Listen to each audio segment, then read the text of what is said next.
কি সৌভাগ্য আপনারা এসেছেন। দাঁড়িয়ে কেন, বসুন। এরা আসবেন, শঙ্কর তোকে বলেছিল? কই না তো, মানে আমরা হঠাৎই এসেছি। খুব ভালো করেছে, খুব ভালো করেছে। আপনি যে আমার বাড়ি আসবেন, সত্যি আমি কল্পনাই করতে পারিনি। না না, এভাবে বলছেন কেন? সত্যি কথাই বলছি। শঙ্করকে আমি কতদিন বলেছি আপনাকে আমাদের বাড়ি আনতে। ছেলে তো ভয়েই কাঁটা, বলে আমার মা খুব রাগী, খুব গম্ভীর।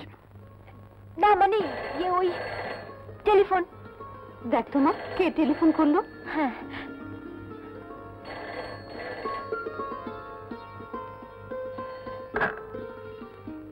হ্যালো, কে রূপা? বৌদিরা এসেছেন? হ্যাঁ। ফাইন, এবারে জমিয়ে মার বৌদিকে একবারে ফিট করে ফেলো তো।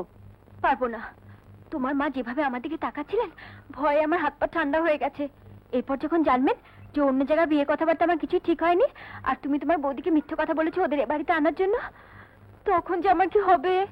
সেটা যদি জানতে না পারেন, সেই জন্য তোমার মাকে আলাদা করে ডেকে ব্যাপারটা বুঝিয়ে রাখো। কাকে কি বোঝাবো? তোমার মা অসম্ভব রাগী বলে তুমি তাকে এ বাড়িতে এতদিন আনোনি, সে কথাটাও মা বলে দিয়েছে। বলো কি? এতক্ষণে হয়তো তোমার মিথ্যে কথা নিয়েও আলোচনা হয়ে গেছে। ও, এখন ওটা আমার মিথ্যে কথা হয়ে গেল? অথচ তুমি আমায় বলেছিলে ব্যাকা কথা বলতে। আমাদের বাড়ি হাওয়ায় ওটা নাকি সোজা হয়ে যাবে। ব্যাকা বললে সোজা হতো, তুমি তো বলেছো মিথ্যে কথা। বেশ, আমি যখন দোষী, তখন মিথ্যে কথাটাই আমার জীবনে সত্যি হোক। এই অমন করে বলো না প্লিজ, আমার ভীষণ ভয় করছে। কি করা যায় বলো না? দেখি।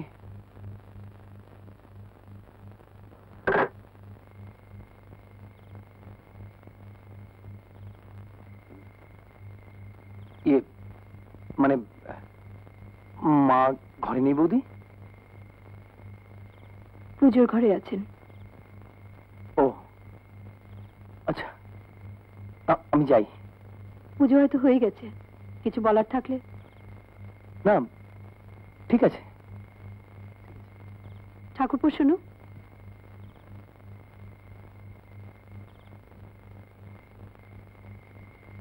কি বৌদি?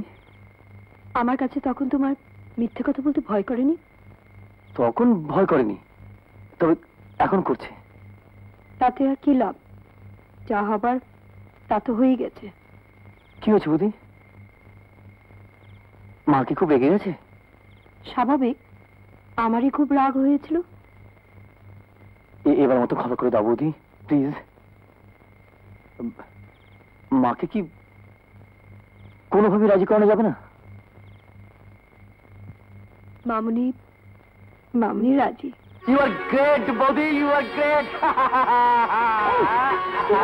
ছাড়ো, ছাড়ো বলছি। ঠাকুরপো, ছাড়ো আমাকে তুমি। ছোট কথা। ঠাকুর ঘরে এইভাবে চোখ বন্ধ করে জীবনটা কাটিয়ে দিবি ভেবেছিস? কি হয়েছে দিদি? শুধু ঠাকুর ঘরে বসে থাকলেই নিজের ঘর রক্ষা করা যায় না ছোট।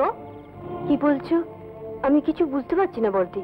এখন বুঝবি না, যেদিন বুঝবি সেদিন তোর ওই ঠাকুরও তোকে রক্ষা করতে পারবে না।